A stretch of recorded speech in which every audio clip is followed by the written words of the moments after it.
हे दोस्तों, मान लो एक आदमी जो बिल्डिंग के 5वें मोहल्ले पर रहता है, उसको हर दिन बहुत बार घर से बाहर आना जाना पड़ता है।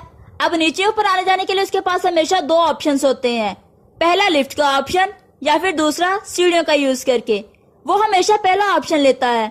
ऑब्वियसली आप भी इसकी जगह होते तो यही करते, राइट? एक्चुअल में ऑलमोस्ट हम सब लिफ्ट का यूज करते। क्यों?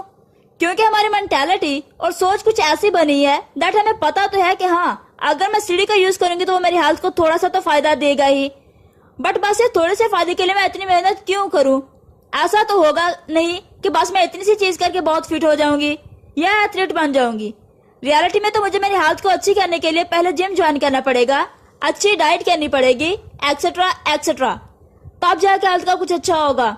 पर बस इस सीढ़ी चढ़ने से थोड़ी ना कुछ ज्यादा फर्क दिखेगा। सो लिफ्ट ही बेटर है। हाँ, हमारा ये सोचना सही भी है कि बस ये सिंपल सी चीज करके हमें ज्यादा फर्क नहीं दिखेगा। ऐसा बिल्कुल नहीं होगा कि हम लिफ्ट की बजाय अब सीढ़ियों का यूज करने लगेंगे तो हम बहुत स्मार्ट हो जाएंगे या हम एकदम फिट हो जाएंगे। लेकिन इंटरेस्टिंग बात यह है कि अगर हम सच में ऐसी सिचुएशन में रोज इस आदमी की तरह लिफ्ट का यूज करने के बजाय सीढ़ी का यूज करना स्टार्ट कर देंगे तो ये सिंपल सी चीज से हर दिन हमारे अंदर छोटे छोटे चेंजेस आते रहेंगे। ये चेंजेस इतने छोटे रहेंगे कि हमें दिखेंगे भी नहीं, पर ये हल्के हल्के चेंजेस टाइम के साथ साथ मिलते रहेंगे और एक कंपाउंड इफेक्ट क्रिएट कर देंगे, जिसका रिजल्ट ये होगा कि कुछ साल बाद तक हमारे पैर के मसल्स और स्टेमिना रोज रोज सीढ़ी चढ़ने और उतरने की वजह से इतना बढ़ गया होगा कि फिर हमें पहाड़ भी चढ़ लेने में प्रॉब्लम नहीं होगी। हम एक्चुअल में एक नॉर्मल इंसान से काफी ज्यादा फिट हो गए होंगे, एटलीस्ट उससे तो बहुत ही ज्यादा फिट जो लिफ्ट का यूज करता होगा और ये सोचता होगा कि बस सीढ़ी चढ़ने से कोई ज्यादा फर्क नहीं पड़ता। इसी तरह हमें लगता है सक्सेसफुल लोग लाइफ में सक्सेसफुल होते हैं क्योंकि वो अपनी लाइफ में हमेशा बड़ी बड़ी चीजें करते हैं जो हम नहीं कर सकते, बड़े रिस्क लेते हैं, बड़े बड़े डिसीजंस और एक्शंस लेते हैं, तब जाके वो सक्सेसफुल होते हैं।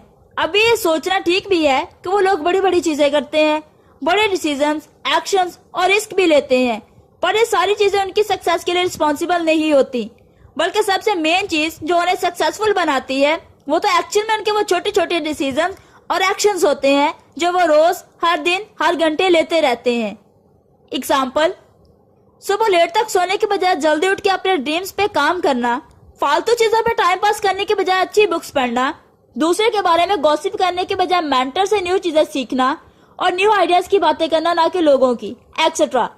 और ऐसे ही छोटे छोटे डिसीजंस और रेगुलर एक्शंस लेते रहने को ही ऑथर द स्लाइड एज कहते हैं, जो कि लोगों को सक्सेसफुल या अनसक्सेसफुल बनाने का एक बहुत बड़ा रीजन होता है। आपकी जिंदगी के हर एस्पेक्ट में, जैसे कि finance, health, relationship, social life etcetera, ये सारी चीजों में स्लाइड एज या तो आपके अच्छे के लिए या तो आपके बुरे के लिए कॉन्टिन्यूसली काम कर ही रहा है, और वो भी हर दिन।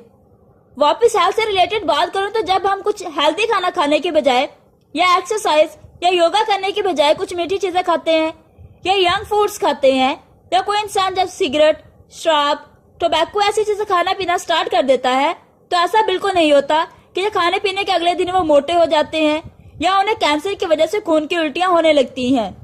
इनफैक्ट कुछ टाइम तक उनमें कोई चेंजेस नहीं दिखते, जिसकी वजह से उनकी सोच ऐसी बन जाती है कि अरे, मैं तो सब कुछ खाता पीता हूँ, ये सब बोलने की बातें हैं, कुछ भी नहीं होता। और फिर वो लोग वो चीजें रेगुलरली करने लगते हैं और हैबिट बना लेते हैं।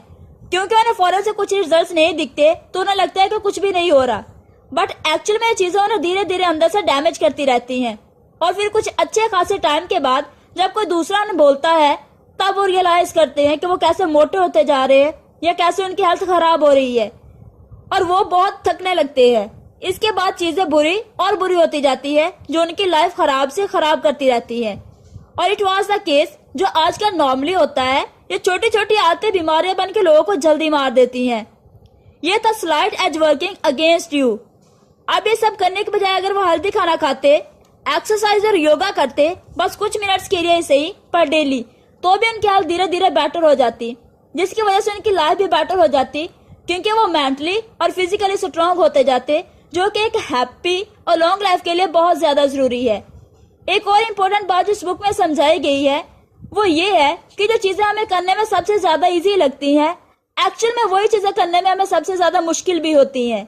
एग्जाम्पल, अगर मैं आपको बोलूं आज आप अपना थोड़ा सा टाइम फेसबुक, यूट्यूब या दूसरी चीजों से निकाल कर आप किसी अच्छी बुक के बस 10 पेजेस पढ़ लो, अब यह काम करने के लिए इजी है। 10 पेजेस कोई भी नॉर्मल इंसान एक दिन में आराम से पढ़ सकता है।